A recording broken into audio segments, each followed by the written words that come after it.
J'invite tous les militaires français des armées de terre, de mer et de l'air. J'invite les ingénieurs et les ouvriers français spécialistes de l'armement qui se trouvent en territoire britannique ou qui pourraient y parvenir à se réunir à moi. J'invite les chefs, les soldats, les marins, les aviateurs, les forces françaises de terre, de mer, de l'air, où qu'ils se trouvent actuellement, à se mettre en rapport avec moi. J'invite tous les Français qui veulent rester libres à m'écouter et à me suivre. Vive la France, libre dans l'honneur et dans l'indépendance.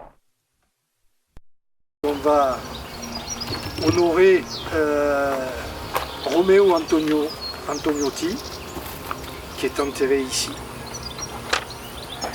Je vais rappeler brièvement son parcours. C'est ce qu'on dit d'habitude, mais à chaque fois il faut quand même le dire. C'est un héros méconnu de notre histoire, comme tant d'autres, c'est vrai, mais quand on a fait appel à lui, il était là. Et malgré qu'il ait eu plusieurs blessures, on va le voir, il a continué le combat. Donc Romeo Antoniotti est né le 6 janvier 1914 à Cassis, dans une famille de mineurs. Il était maçon, il était chauffeur de poids lourd également. Et bon, il est appelé sous les drapeaux, il effectue son service militaire en 1935-1936 au 99e régiment d'infanterie alpine. Rappelé, donc il est démobilisé, mais il est rappelé presque 2 ans et demi après, rappelé le 2 septembre 1939, le caporal Antoniotti est incorporé au 14e régiment de Zouaves. Il prend part à la campagne de Belgique, Namur, Liège. Il est blessé une première fois à la jambe le 21 mai 1940 par un éclat d'obus à Valenciennes. Puis il est évacué de Dunkerque vers l'Angleterre le 24 mai où il est hospitalisé à Birmingham. Il reprend le combat lorsqu'il entend l'appel du 18 juin. Alors donc il est blessé le 21 mai, le 18 juin il dit je repars. Il n'a pas attendu des mois et des mois de... Bon, je ne sais pas s'il est kiné d'ailleurs, c'était prévu à l'époque, je ne pense pas. Bon, le fait est, c'est que, hop, il entend l'appel du général de Gaulle et il reprend le combat. Le caporal-chef Antoniotti est alors intégré au bataillon de marche numéro 3. De nouveau blessé lors de la campagne d'Érythrée, il est évacué par le Soudan et il est nommé sergent. Sous ce grade, en 1944, il participe à la campagne d'Italie et de France et débarque en Provence le 16 août 1944. Démobilisé avec le grade de sergent-chef, il retrouve la vie civile en tant que chauffeur poids lourd au chantier naval de La Ciotat. Il a été nommé chevalier de la Légion d'honneur, compagnon de la Libération. Il est également titulaire de la médaille militaire, de la croix de guerre avec 2 citations, ainsi que de la médaille coloniale.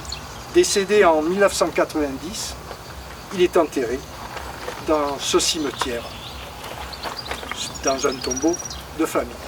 Il y a la famille qui est là, voilà, la petite fille, et le beau-fils qui est là, porte-drapeau. Merci à eux, merci aux Carmouchiens d'être là, et bien sûr à tous les élus et amis, au président des associations patriotiques, notamment du 18 juin.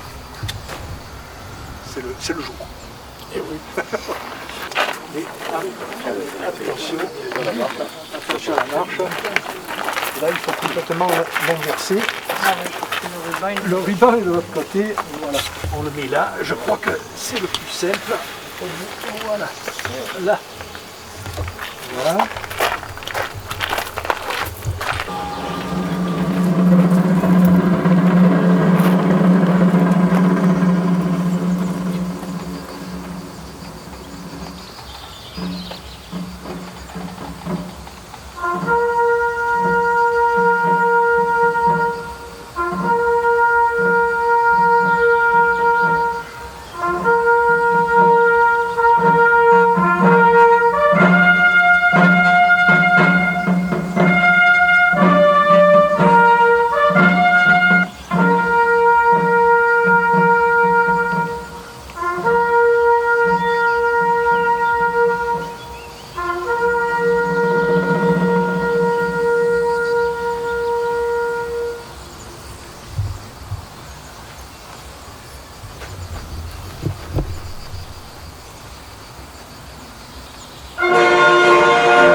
Je ne vais pas faire un long discours, mais simplement être reconnaissant vis-à-vis des personnes qui ont servi la France, et surtout qui ont donné de leur vie. Certains ne sont malheureusement pas sortis. C'est une chance aujourd'hui pour notre commune d'avoir des gens qui ont combattu le nazisme et qui se sont investis pour risquer leur vie. Grand hommage à ces personnes-là et grande reconnaissance aussi de la part de toute la commune de Roquefort. Mesdames, Messieurs, bonjour.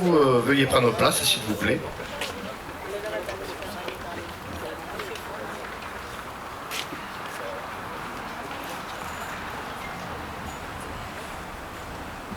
Donc, pour cette cérémonie de l'appel du 18 juin, le déroulé se fera par la lecture du message du ministre, l'allocution de Monsieur le maire, lecture de l'appel du 18 juin par Monsieur Philippe Fournier. Il y aura ensuite le dépôt de gerbes sur les deux stèles, les musiques aux morts, la Marseillaise chantée et les remerciements.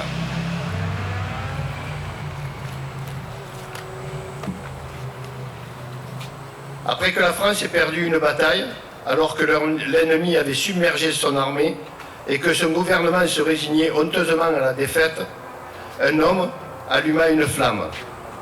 Cette flamme était celle de la résistance. Elle ne devait plus jamais s'éteindre. Cet homme était le général de Gaulle. Il ne devait plus jamais cesser le combat pour la France. Refusant la défaite, il poursuivit la guerre depuis Londres jusqu'à la victoire. Dans la capitale britannique, où avec lui la République trouva refuge, ce sont des milliers de femmes et d'hommes qui bientôt le rejoignirent et ravivèrent à ses côtés la flamme naissante de la résistance française. Ce ne fut d'abord qu'une lueur que les ondes de la radio anglaise de la BBC firent bientôt embraser tout ce que la France comptait de combattants. Des Français d'Angleterre à ceux d'outre-mer, des maquisards du Vercors aux résistants des faubourgs. C'est une armée des ombres qui se leva dans les cris sourds d'un pays qu'on enchaîne et au rythme régulier d'une voix, celle du général de Gaulle. Cette voix portait un espoir qu'aucune souffrance ni aucune défaite ne put altérer, donnant aux saboteurs le courage de passer à l'acte, aux prisonniers qui subissaient la torture, le cran de ne rien dire, et aux soldats de la France libre, la fougue de la revanche. Au nom de cet espoir, ils furent des milliers à consentir au sacrifice suprême. Et même quand la balle de l'ennemi transperçait leur cœur, quand la faim de l'internement essoufflait leurs forces, quand les trains de la déportation les emportaient vers une mort certaine, et quand les tortures d'un ennemi sans morale venaient à bout de leur vie, jamais cet espoir ne s'est éteint. Sans l'espoir de ces résistants, c'est la France et son esprit qui se seraient perdus. Sans la voix de Charles de Gaulle, c'est la République qui se serait tue. Pour eux, et grâce à lui, Vive la République et vive la France. Je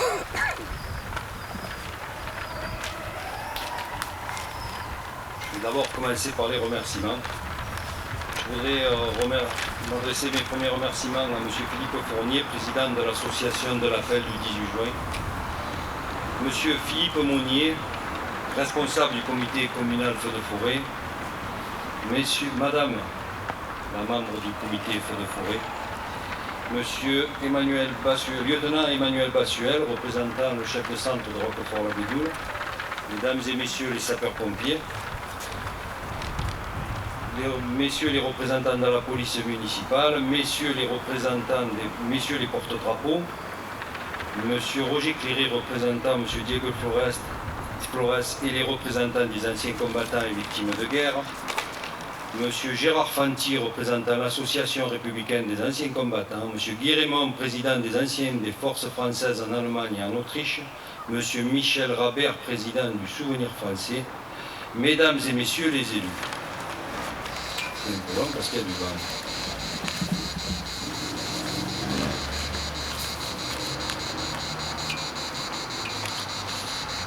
Le 18 juin 1940, depuis Londres, le général de Gaulle lançait un formidable message d'espoir au peuple français. Il appelait les Français à refuser la défaite et poursuivre la guerre par tous les moyens possibles. Notre pays, humilié par l'occupant nazi, avait déjà dans son cœur un mot « résistance ». Le 18 juin 1940, les Français ont découvert un don, un emblème de la résistance, de Gaulle. Car cet homme, en ce 18 juin 1940, n'était pas seul.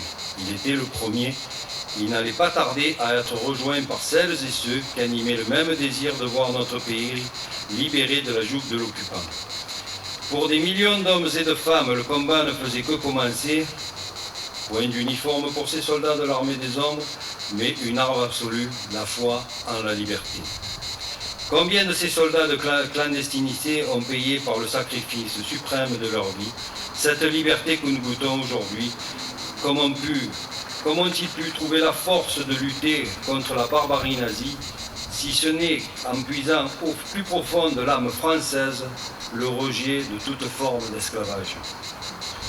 Leur courage face à la torture ou face à la mort planifiée des camps de concentration a fait de ces combattants des modèles d'abnégation pour les générations futures.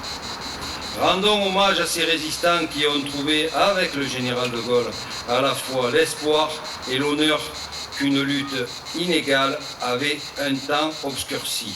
L'appel du 18 juin 1940 résonne encore dans les mémoires de celles et ceux qui constituaient alors l'avant-garde d'une lutte pour défendre une certaine idée de la France, de la République et de ses valeurs, la liberté, l'égalité et la fraternité.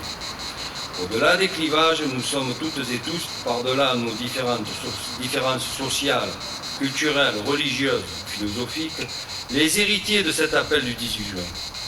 Telle est la France à laquelle je crois, une France capable du meilleur, fidèle à son histoire, à ses racines, à sa culture. Une France de l'audace et de la solidarité qui surmonte ses peurs et se dépasse pour aller vers l'avant. Pour eux et tous ceux qui sont morts afin que renaisse la paix, puisse la France se souvenir à jamais du sang versé par ses enfants au nom de la liberté. Venus des 5 continents, de toutes origines, de toutes cultures, ils se sont battus dans les rangs de la France libre avec une même ardeur, une même détermination pour terrasser la barbarie nazie. Au fronton de la crypte du Mont Valérien abrite 16 corps de combattants et une phrase a été gravée. Nous sommes ici pour témoigner devant l'histoire que de 1939 à 1945, ces fils ont lutté pour que la France vive libre. Cette phrase dit à elle seule tout le sens de l'engagement de ces combattants jusqu'au sacrifice suprême de cet engagement. Ce sacrifice qui permet à la France d'être de ce qu'elle est aujourd'hui, demeure un exemple pour toute la jeunesse d'aujourd'hui, mais aussi celle de demain. Vive la liberté et vive la France.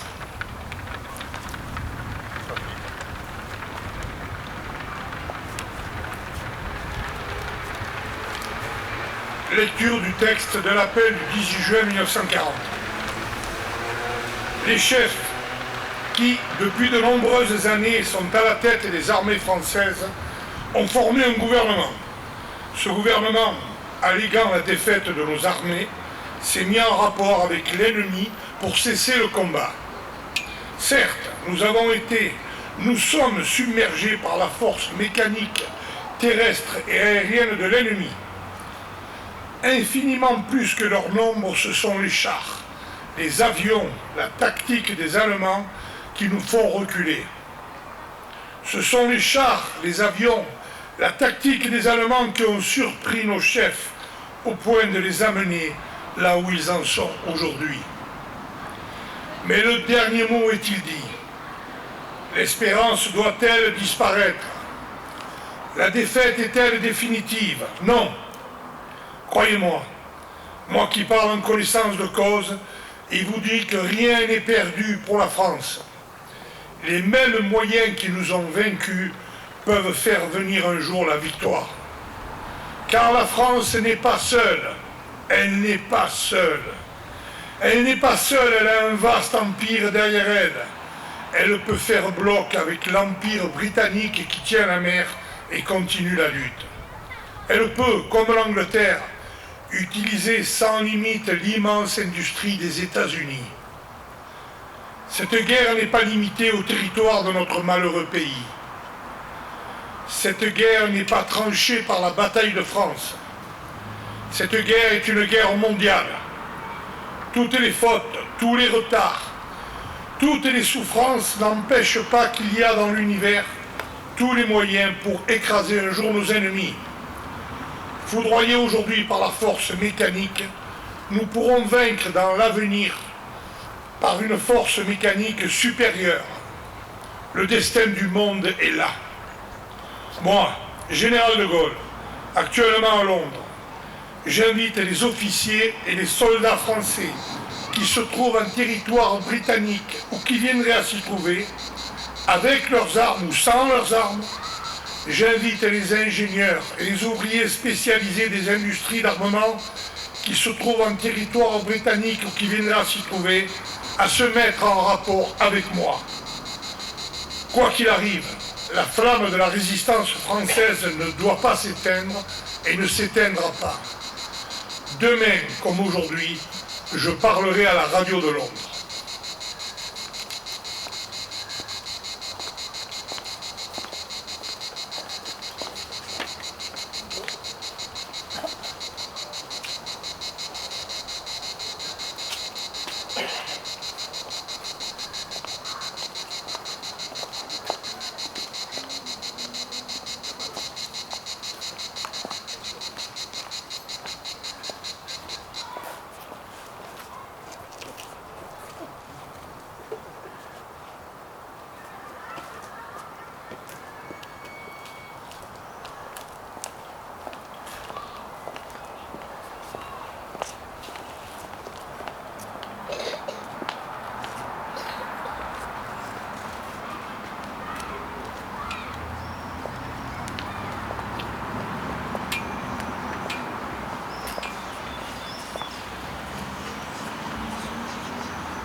cérémonie se termine, monsieur le maire et les participants vous remercient et nous allons entonner le chant de la Marseillaise chanté.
La cérémonie est terminée. Merci. Merci.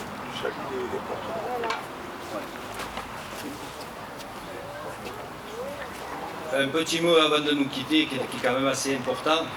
Demain a lieu le deuxième tour des élections législatives. Et ce que je demande à chacun d'entre vous, c'est de mobiliser vos familles, parents, amis, pour venir voter. Parce qu'une démocratie qui vote à 30% n'est pas une démocratie. Merci.